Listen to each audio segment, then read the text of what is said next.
Mic check, mic check,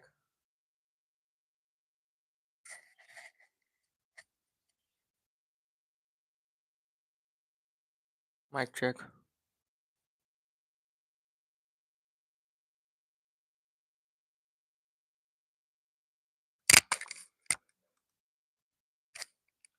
mic check.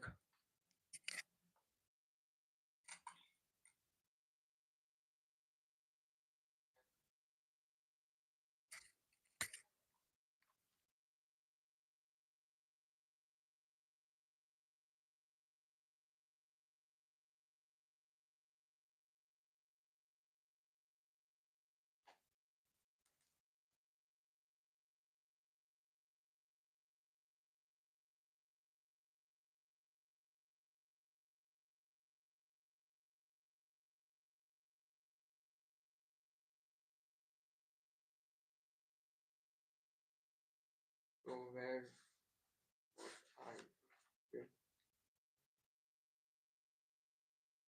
everything. So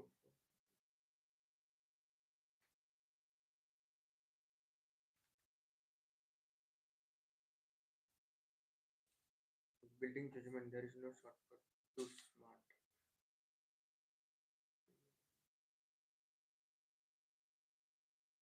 Getting culture.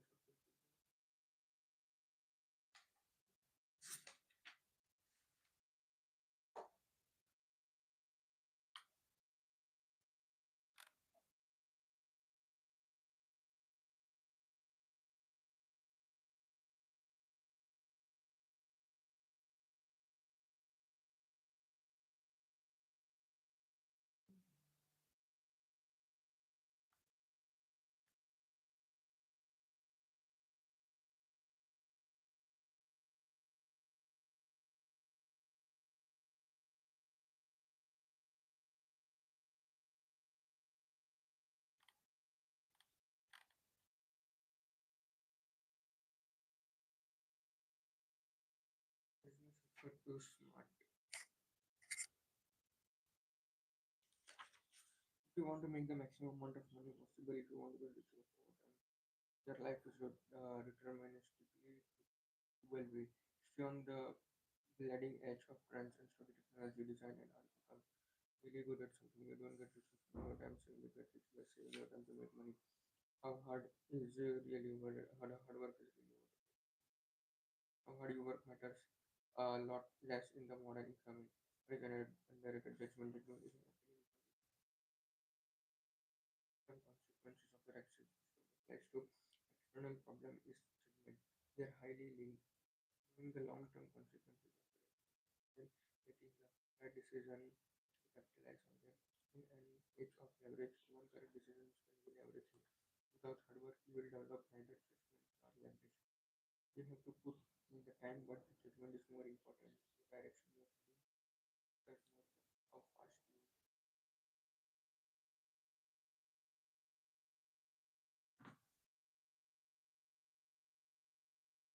especially with knowledge. Picking the direction you are heading, aiming for the every direction is far more important than how much force you apply. Just pick the right decision to start walking and start walking.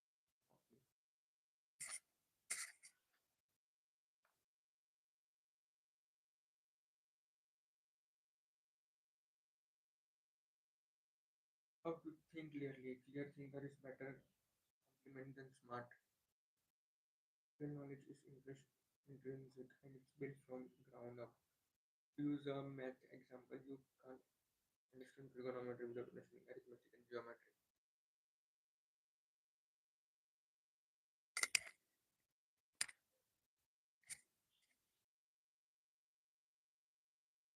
Basically, if someone is using a lot of fancy words, they're talking about, I think some people will say, yeah, actually,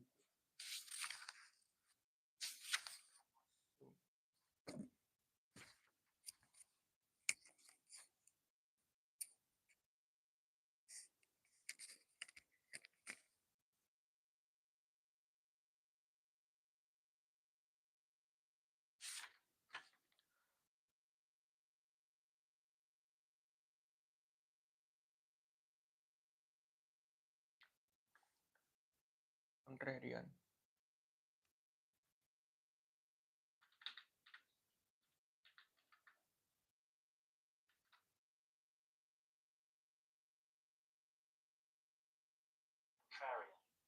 Contrarian. Contrarian. Contrarian.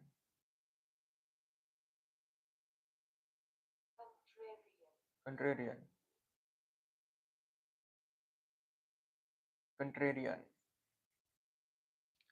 A contrarian is one who always objects that it's a conformist of a different sort. A contrarian reasons independently from the ground up and resists pressure to conform.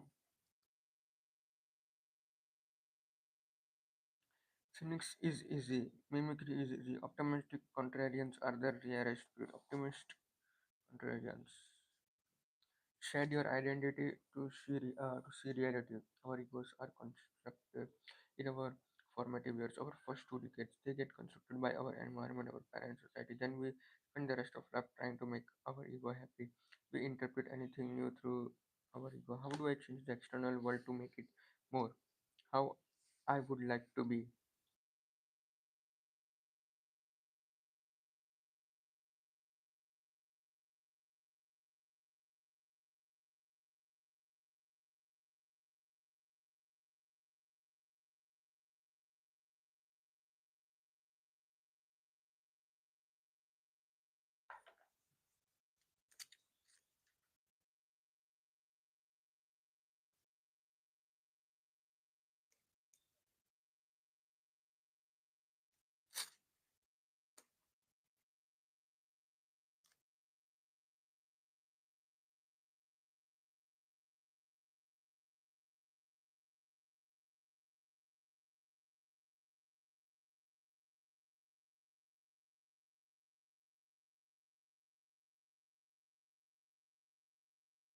Tension is who you think you should be, relaxation is who you are.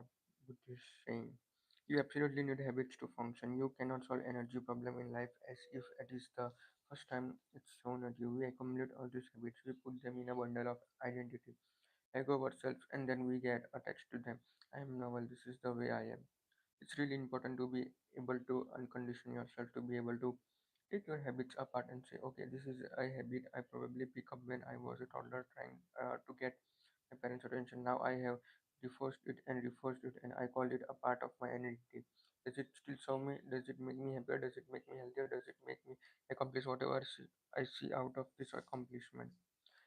I'm less habitual than most people. I don't like to structure my day to the extent I have habits. I try to make them more deliberate rather than accidents of history. Any beliefs you took in a package. Example, Democratic Catholic American is suspect and should be re-evaluated from base principles. I try not to have too much. I have pre-decided. I think creating identities and labels lock you in and keeps you from seeing the truth. I try not to have too much. I have pre-decided. I think creating identities. To be honest, speak without identity. I used to identify as libertarian, but then I would find myself defending positions I hadn't really thought through because they're a part of the libertarian canon. If all your beliefs line up into neat little bundles, you should be highly suspicious. I don't like to self-identify on almost any level anymore, which keeps me from having too many of these so-called stable beliefs. We each have a contrarian beliefs.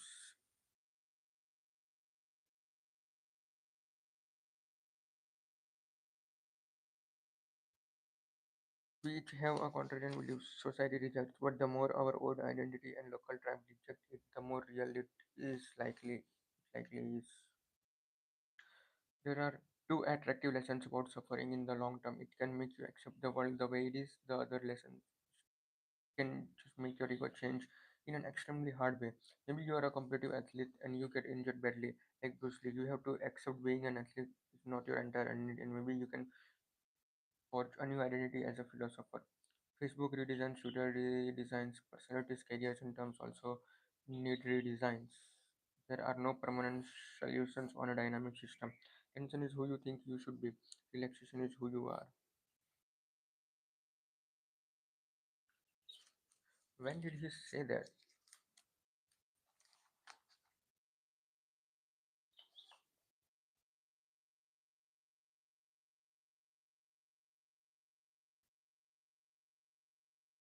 Learn the skills of decision making.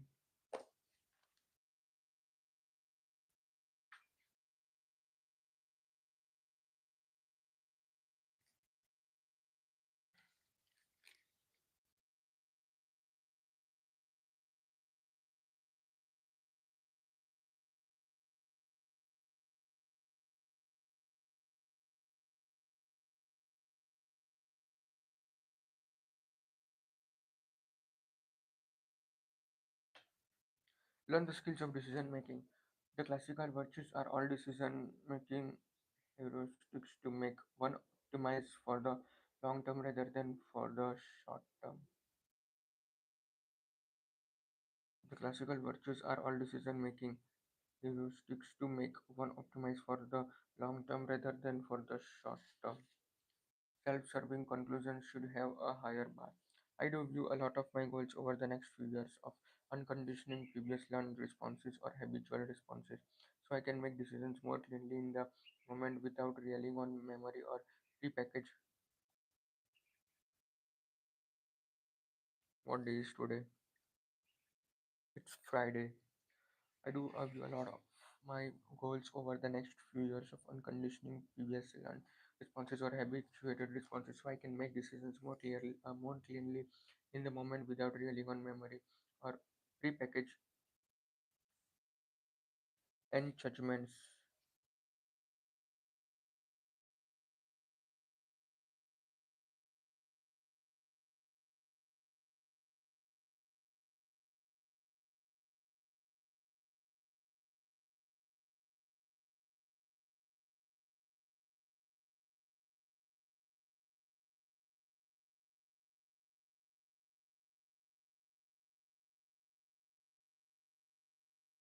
Mental shortcut rules of thumb or practice approach to all quick problem solving and decision making. Okay. Almost all biases, all time saving heuristics for important decisions.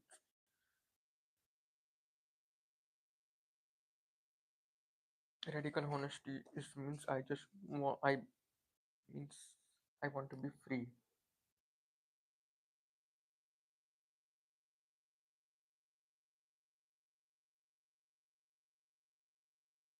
The practice of complete and direct telling. Okay, the radical honesty just means I want to be free.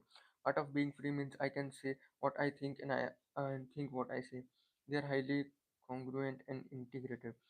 Theoretical physicist Richard Feynman famously said, "You should never ever fool anybody." And wait, you should never ever fool anybody, and you are the easiest person to fool. The moment you tell somebody something dishonest, you have lied to yourself. Then you will start believing your own lie, which will disconnect you from the reality and take you down the wrong road. I never ask if I like it or I don't like it. I think this is what it is, or this is what it isn't.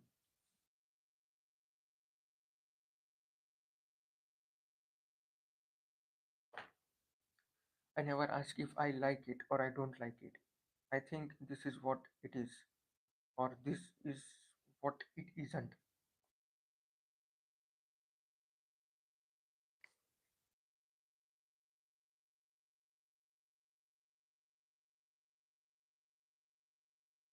Explain it to me. I never ask if I like it or I don't like it. I think it is what it is or this is what it isn't.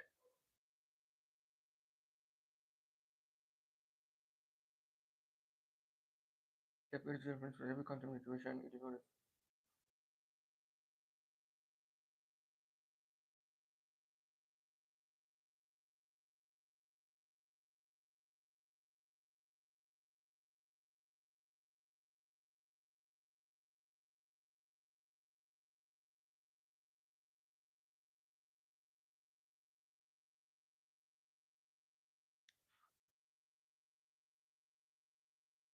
oh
It's really important for me to be honest. I don't go out of my way volunteering negative honesty things. I would combine radical honesty with an old rule Warren Buffett has, which is praise specifically, criticize generally. I try to follow this. I don't always follow it, but I think I follow it enough to have made a difference in my life. If you have a criticism of someone, then don't criticize the person, criticize the general approach or criticize the class of activities. If you have to praise somebody, then almost try and find the person who is the best example of what you are praising and praise the person specifically than people's egos and identities. What we all have. Don't work against you, they work for you. Any advice on developing capacity for instinctual blunt honesty? Well, everyone start now. It doesn't have to be blunt. Charisma is the ability to project confidence and love at the same time. It's always possible to be honest and positive. As an investor and CEO of Angel List, you are paid to be right when other people are wrong. Do you have a process around how you make decisions? Yes, decision making is everything. In fact, someone who makes decisions right 80% of the time instead of 70% of the time will be valued and compensated in the market hundreds of times more. I think people have a hard time understanding fundamental fact of leverage. If I manage a dollar 1 billion and I am right 10% more often than somebody else, my decision making creates another 100 million worth of value on a judgment call. With modern technology and large workforce and capital, our decisions are leveraged more and more. If you can be more right and more rational, you are going to get non-linear returns in your life. I love the blog Fernam Street because it really focuses on helping you be more accurate and overall better decision maker. Decision making is everything. The more you know, the less you diversify. Collect mental models. During decision making, the brain is a memory prediction machine. A lousy way to do memory prediction is X happened in the past, therefore X will happen in the future. It's too based on specific circumstances. What you want is principles. You want mental models.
The best mental models I have found came through evolution game theory and Charlie Munger. Charlie Munger is Warren Buffett's partner.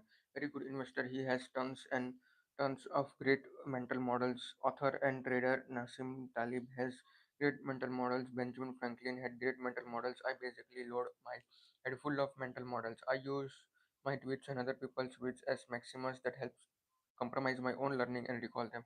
The brain space is finite. You have finite neurons. You can almost think of these as pointers, addresses, and mnemonics to help you remember deep-seated principles where you have the underlying experience to back it up. If you don't have the underlying experience, then it just reads like a collection of quotes. It's cool. It's inspirational for a moment. Maybe you will make a nice poster out of it, but then you forget it and move on. Mental models are really just compact ways for you to recall your own knowledge. Evolution. I think a lot of mental models.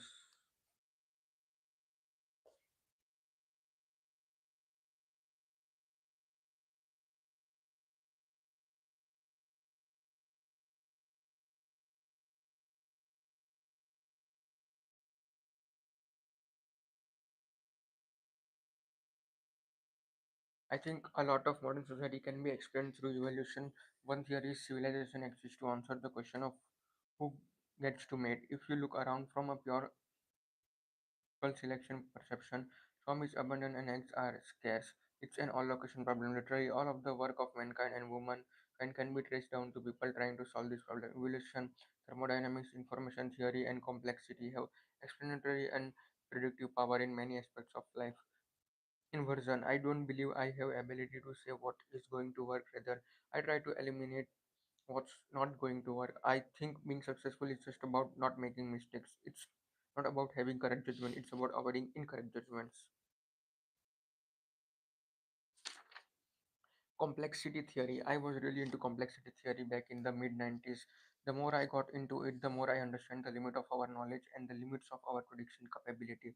Complexity has been super helpful to me. It has helped me come to a system that operates in the face of ignorance. I believe we are fundamentally ignorant and very, very bad at predicting the future. Economics, microeconomics, and game theory are fundamental. I don't think you can be successful in business or even navigating most of our modern capitalist society without an extremely good understanding of supply and demand, labor versus capital, game theory, and those kinds of things. Ignore the noise, the market will decide.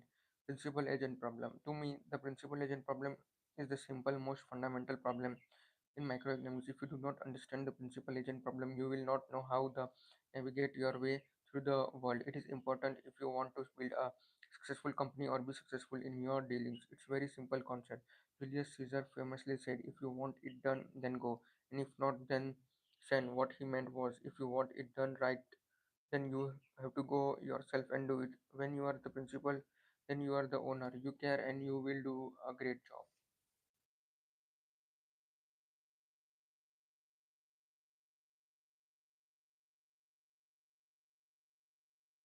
The smarter the company, the more everyone feels like a principal. The less you feel like an agent, the better the job you are going to do. The more closely you can tie someone's compensation to that exact value they are creating, the more you turn them into a principal and less you turn them into an agent. I think at a core fundamental level, we understand this. We are attracted to principles and we all bound with principles, but the media and modern society spend a lot of time brainwashing you about needing an agent being important and the agent being knowledgeable. Compound interest, most of you should know. It is the finance context. If you don't crack open a microeconomics textbooks, it's worth reading a microeconomics textbook from start to finish. An example of compound interest. Let's say you are earning 10% a year.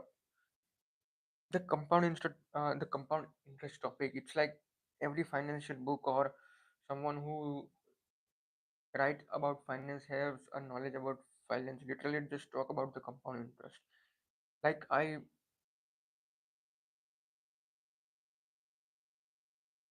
get it, and now I feel like I should also write a compound interest. I should definitely write a blog, more tweets about compound interest, and do it because it's the same thing that everyone is talking about.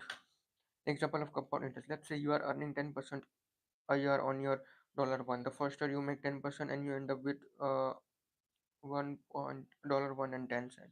Next year you end up with $1.21, and the next year you 133. It keeps adding onto it itself. If you're compounding at 30% there for 30 years, you don't just end up with 10 or 20 times your money. You end up with thousands of times your money. In the intellectual domain, compound interest rules. When you look at business with 100 users growing at a compound rate of 20% per month, it can very, very quickly stack up to having millions of users. Sometimes even the founders of the companies are surprised by how large the business scales. Basic math. I think basic math is really underrated. If you are going to make money, you are going to invest money. Your basic math should be really good. You don't need to learn geometry, trigonometry, calculus, or any the complicated stuff. If you're just going into business but you want arithmetic, probability, and statistics, these are extremely important.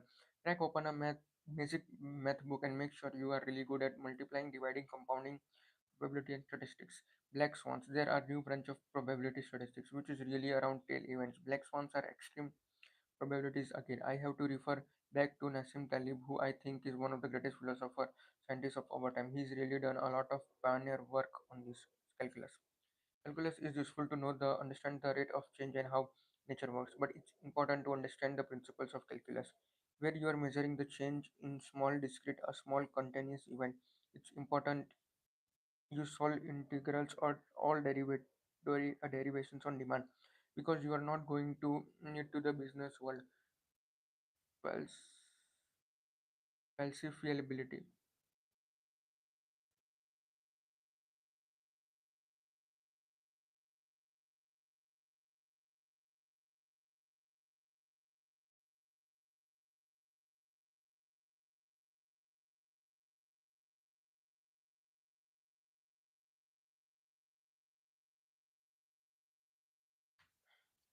least understand, but the most important principle for anyone claiming science. On the other side, falsifiability. If it doesn't make falsifiable predictions, it's not science. For you to believe something is true, it should have predictive power and it must be falsifiable.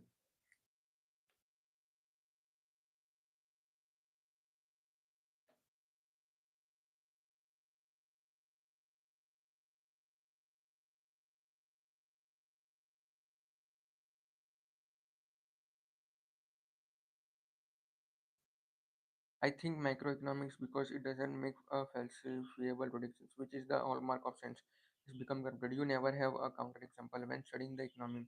You can never take the U.S. economy and run toward different experiments at this. Okay, why is it? I actually know why he's talking so much about economics.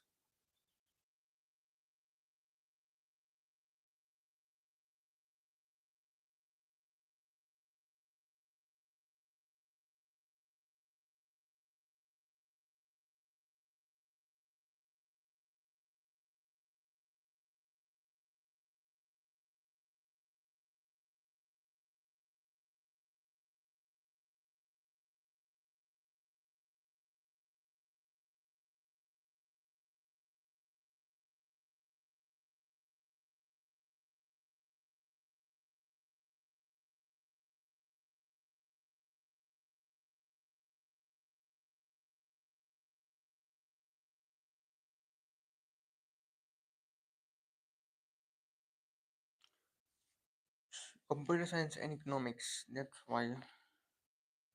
If you can decide, the answer is no. Yes, the microeconomics because it doesn't make falsifiable predictions, which is the hallmark of science, has become corrupted. You never have a counter example of when studying the economics. You can never take the U.S. economy and if you can decide, the answer is no. I am faced with a difficult choice such as should I marry this person, should I take this job, should I buy this house, should I move to this city, should I go into business with this person. If you cannot decide, the answer is no. And the reason is modern society is full of options. There are tons and tons of options.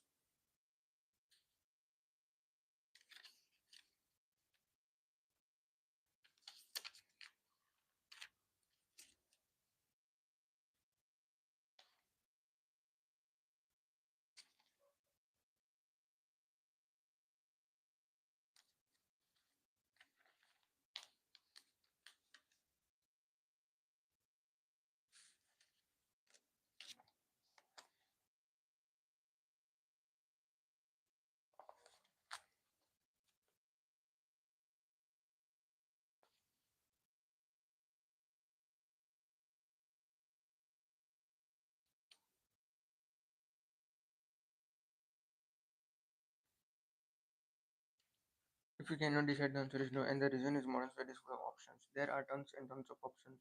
We live in a planet of 7 billion people and we are connected to everybody on the internet. There are hundreds of thousands of careers available to you. There are so many choices. You are biologically not built to realize how many choices there are. Historically, we have evolved in tribes of 150 people. When someone comes along, they may be your only option for a partner. When you choose something, you get locked in for a long time. Starting business may take 10 years. Should a relationship that will be 5 years or maybe more. You move to a city for 10 to 20 years. There are very, very long life decisions. It's very, very important. We only say yes when we are pretty certain. You are never going to be absolutely certain, but you are going to be very certain. If you find yourself creating a spreadsheet for decisions with list of yes and no's, pros and cons, checks and balance why this is good or bad, forget it. If you cannot decide, the answer is no. Simple heuristic. If you are evenly split on a difficult decision, take the path more painful in the short term. If you have two choices to make, they are relatively equal choices. Take the path more difficult and more painful in the short term. What's actually going on is one of these paths requires short term pain, and the other path leads to pain further out in the future. And with your brain is doing through conflict avoidance is trying to push off the short term pain. By definition, if the two are even and one has short term pain, the path has long term gain associated with the law of compound interest. Long term gain is what you want to get toward. Your brain is overvaluing the side with the short term happiness and trying to avoid the one with the short term pain. So you have to cancel the tendency out. It's powerful subconscious tendency by leaning into the pain. As you know, most of the gains in life come from suffering in short term, so you can get paid in the long term. Working out for me is not fun. I suffer in the short term, I feel pain, but then in the long run, I'm better off because I have muscles or I am healthier. If I'm reading a book, I'm getting confused. It is like just like working out and the muscle getting sore or tired, except now my brain is being overwhelmed. In the long run, I'm getting smarter because I'm observing new concepts from working at at the limit or edge of my capability. So you generally want to lean into things with short-term pain but long-term gain. What are the most efficient ways to build new mental models? Read a lot, just read. Reading science, math, and philosophy 1 hour per day will likely put you on the upper column of human success within 7 years. Learn to love to read. Specific recommendation for books blogs are more okay. The genuine love for reading itself, when simulated, is a superpower. We live in an age of Alexander, when every book and every piece of knowledge ever written down is a fingertip of it. The means of learning are abundant. It's the desire to learn that is scarce. Reading was my first love. I remember my grandparents' house in India. I'd be little kid on the floor, going through all of my grandfather's reading digest, which is all he had to read. Now, of course, there is a smorgasbord of information out there. Anybody can read anything all the time, but back then it was much more limited. I would read comic books, story books, whatever I could get my hands on. I think I always loved to read because I'm actually an antisocial introvert. I was lost in the world of words and ideas from an early age. I think some of it comes from the happy circumstances, happy circumstance that when I was young, nobody forced me to read certain things. I think there is a tendency among parents and teachers to say, "Oh, you should read this, but don't read that." I read a lot, which by today's standards would be considered mental junk food. Read what you love until you love to read. You almost have to read the stuff you are reading because you are into it. You don't need any other reason. There is no mission you have to accomplish. Just read because you enjoy it. These days, I find myself rereading as much or more as I do reading a tweet from a just say, I don't want to read everything. I just want to read the 100 great books over and over again. I think there is a lot to that idea. It's really more about identifying the great books for you because different books speak to different people. Then you can really absorb those. Reading a book isn't a race. The better the book, the more slowly it should be absorbed.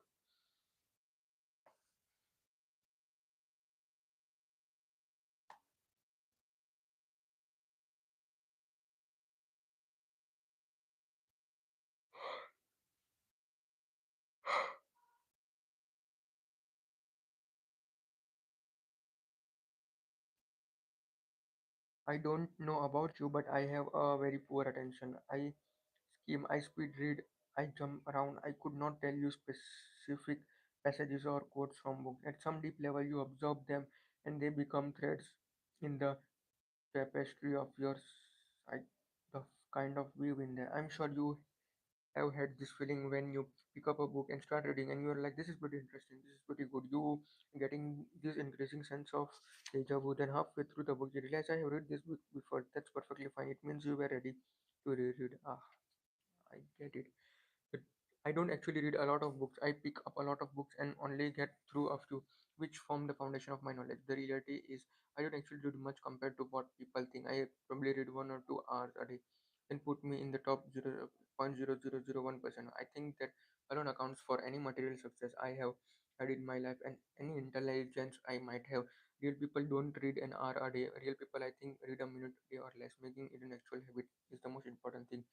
I almost doesn't matter what you read, eventually you will read enough things and your interest will lead you there that it will dramatically improve your life. Just like the best workout for you is one you are excited enough to do every day. I would say for books, blogs, tweets, or whatever, read anything with ideas and information and learning. The best one to read are the ones you are excited about reading all the time. As long as I have a book in my hand, I don't feel like I'm wasting time.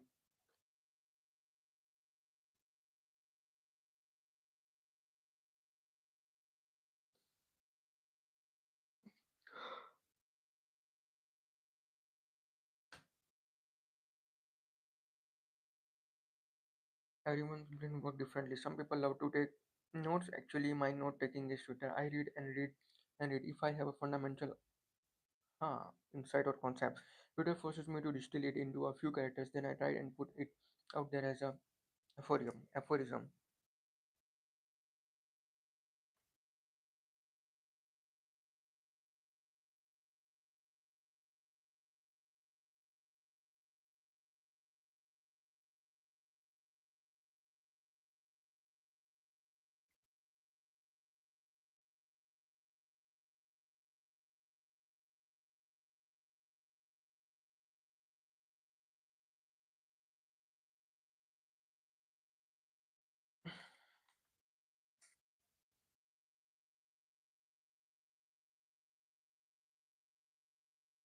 Then I get added by random people who point out all kinds of obvious exceptions and jump down my throat. Then I think, why did I do this again?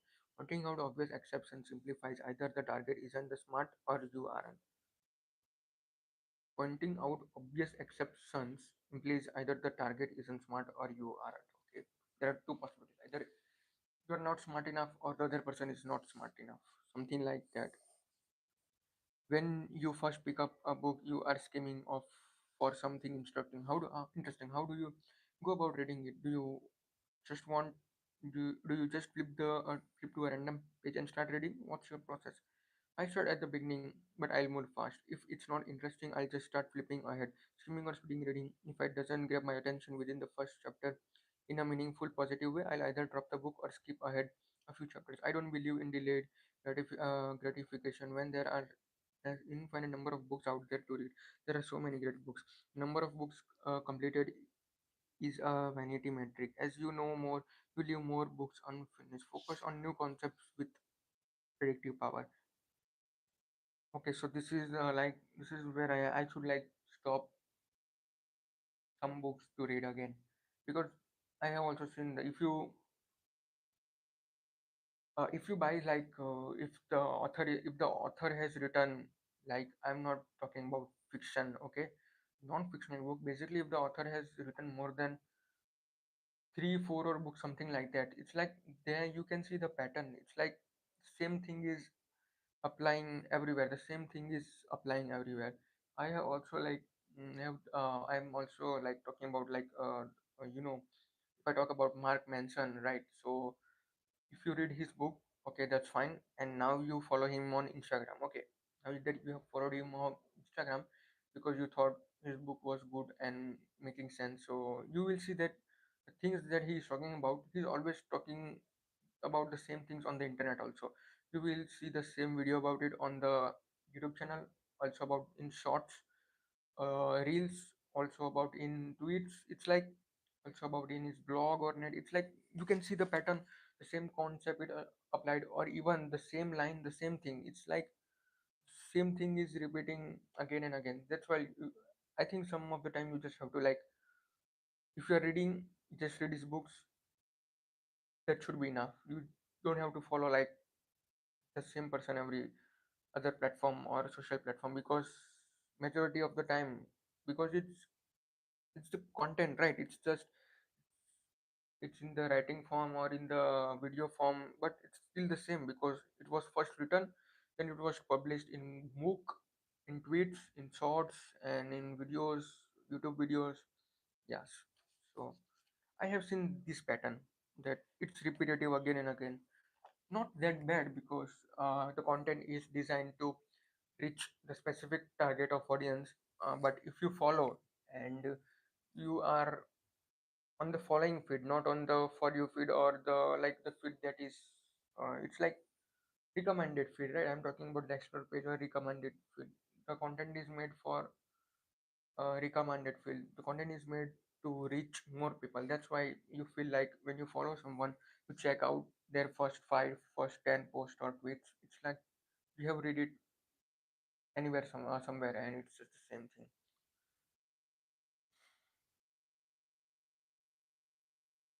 I'll start. Okay, I believe in the daily gratification when there are infinite number of books out there to read. There are so many great books. The number of books completed in a vanity metric. As you know more, you leave more books unfinished. Focus on new concepts with predictive power. Generally, I'll skim.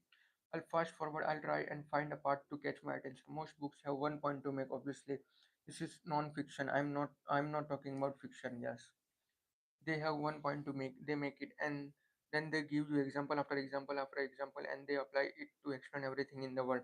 Once I feel like I have gotten the gist, I feel very comfortable putting the book down.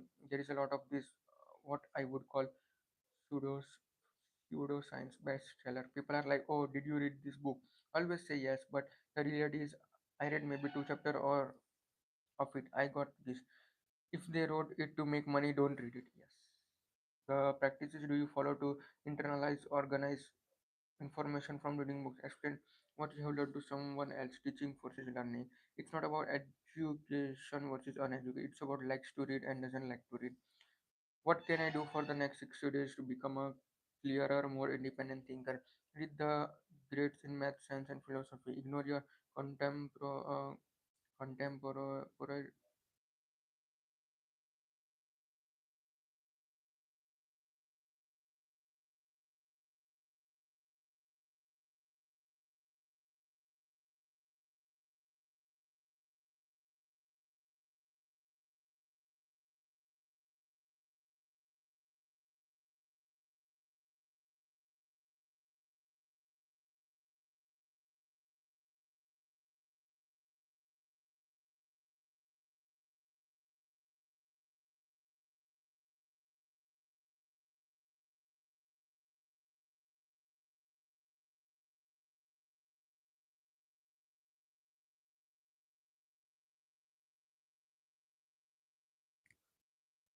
A person or living or existing at the same time as another.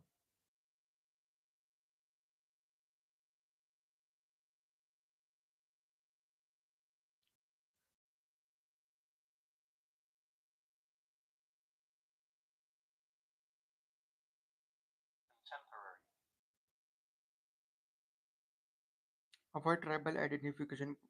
Put truth above social approval.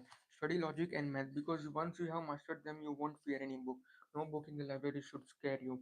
Whether it's a math, physics, electrical engineering, sociology, or economics book, you should be able to take any book down off the shelf and read it. A number of times are going to be difficult for you. That's okay, read them anyway. Then go back and reread them and reread them. When you are reading a book, you are confused. Then confusion is similar to the pain you get in the gym when you're working out, but you're building a mental muscle instead of physical muscles. Learn how to learn and read the books. The problem is he explaining how to read the books, or this is the tutorial to read a book. The problem with saying just is there is so much junk out there. So the junk part, junk is like literally everywhere. It's on Instagram, it's on Facebook, it's on Reddit, it's in books, it's in education platforms. It's where the education is being distributed, or it's like every other way. I have seen, you have probably also seen. The problem with just saying just read is there are so much junk out there. There are many different kinds of authors, as there are people. Many of them are going to write a lots of junk. I have people in my life I consider to be very very well read who aren't very smart. The reason is because even though they are very well read, they read the wrong things in the wrong order. They started out reading of set of false or just weekly truths, and those form the axioms of the foundation for their world view. Then, when new things come, they judge the new idea based on foundation they already built. The foundation is critical because most people are intimidated by math and can't independently critique. They overvalue opinions backed with math pseudoscience. When it comes to reading, make sure your foundation is very very high quality. The best way to have high quality foundation, you may not love this answer, but the trick is to stick to science and to stick on to the basics. Simply, there are only a few things you can read people don't disagree with.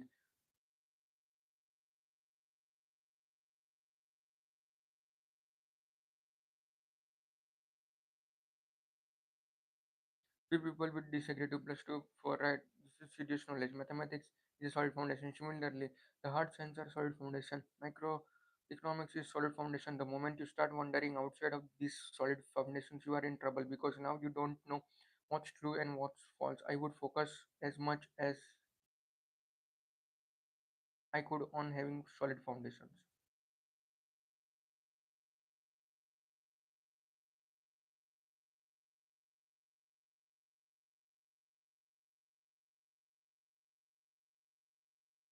It's better to be really great at arithmetic and geometry than to deep dive into advanced mathematics. I would read microeconomics all day along microeconomics 101. Another way to do this is to read originals and read classics. If you're interested in evolution, read Charles Darwin. Don't begin with Richard Dawkins, even though I think he's great. Read him later, read Darwin first.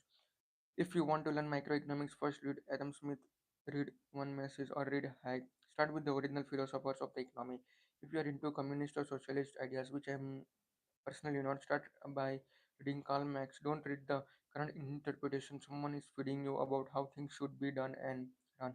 If you start with the originals as your foundation, then you have enough of worldview and understanding that you won't fear any books. Then you can just learn. If you are a perpetual learning machines, you will never be out of options for how to make money. You can always see what's coming up in society, what the value is, whether the demand is, and you can learn to come up with the speed to think clearly, understand the basics. If you're memorizing advanced concepts without being able to retrieve them as needed, you are lost.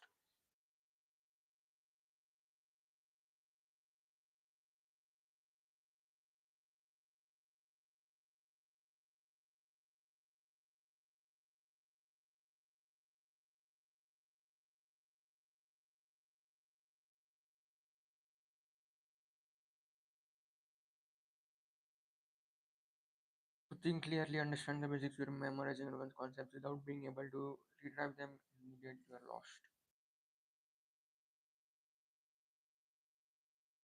One of our attention span has gone through the floor because we are hit with so much information all the time. We want to skip, summarize, and cut to the chase. Twitter has made me a worse reader, but a much better writer. On the other hand, we are also taught from a young age to finish your book. Books are sacred. When you go to school, you are assigned to read a book. You have to finish the book. Over time, we forget how to read books. Everyone I know is stuck on some book. I'm sure you're stuck on something right now. It's page 332. You can go any further, but you know you should finish the book. So what do? You give up reading books for a while. For me, giving up reading was a tragedy. I grew up on books, then I switched to blogs, then I switched to Twitter and Facebook. And I realized I wasn't actually learning anything. I was just taking little dopamine snacks all day long. I was just getting my little 140 character burst of dopamine.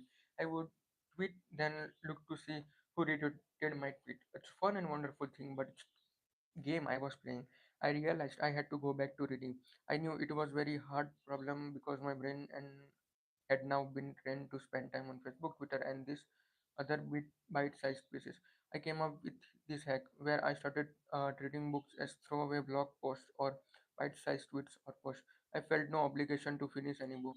Now, when someone mentions a book to me, I buy it at any given time. I'm reading somewhere between 10 and 20 books. I'm flipping through them. If the book is going getting a little boring, I'll skip ahead. Sometime I'll start reading a book in the middle because some paragraph caught my eye. I'll just continue from there and feel no obligation whatsoever to finish the book. All of a sudden, books are back into my reading library. That's great because there is ancient wisdom in books. When solving problems, the older the problem, the older the solution. If you're trying to learn how to drive a car or fly a plane, you should read something written in the modern age because the problem was created in the modern age and the solution is good in the modern age. If you're talking about an old problem like how to keep your body healthy, how to stay calm and peaceful, what kinds of value systems are good, how you raise a family, and those kinds of things, the older solutions are probably better. Any book that survived for 200 years has been filtered through many people. The general principles are more likely to be correct. I wanted to get back into reading this sort of books. You know, that song you can get out of your head all through work that way. Careful what you read. Calm mind, if it and full of love, these things cannot be thought, they must be done. Okay, so I have completed the first part. The first part was probably about business, money making, wealth creation, and how to read books or what type of books should you read. And also, let's just go through it again like basic. Oh, so we actually decoded the tweets that he wrote on the Twitter, and I also have a point of view about economics, microeconomics, and also science, maths. You have to learn maths, also science and technology. If you want to, like, let's say, if you want to know, like, what future would be like, it is not going to be, of course, Stone Age, and of course, not like the meteor is going to hit in 10 to 20 years, and not, of course, not in uh, 100 years, of course. So it's like technology would evolve so fast as right now it's AI, everything is AI. There is screen protector which is integrated with AI, so we are moving very fast. So AI, AGI, or blockchain, these are the things that is going to work in the future. Of course, in the long, not in the very very long, I don't think so. But for now, for I don't know, I can predict. But for me, I think it's going to be more than 30 40 years, and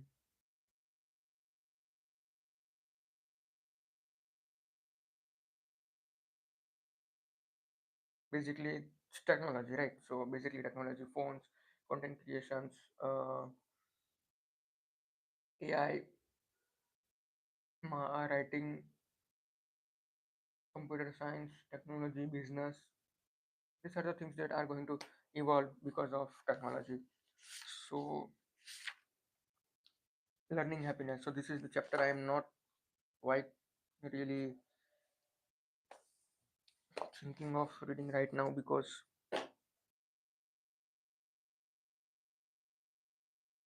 let's see.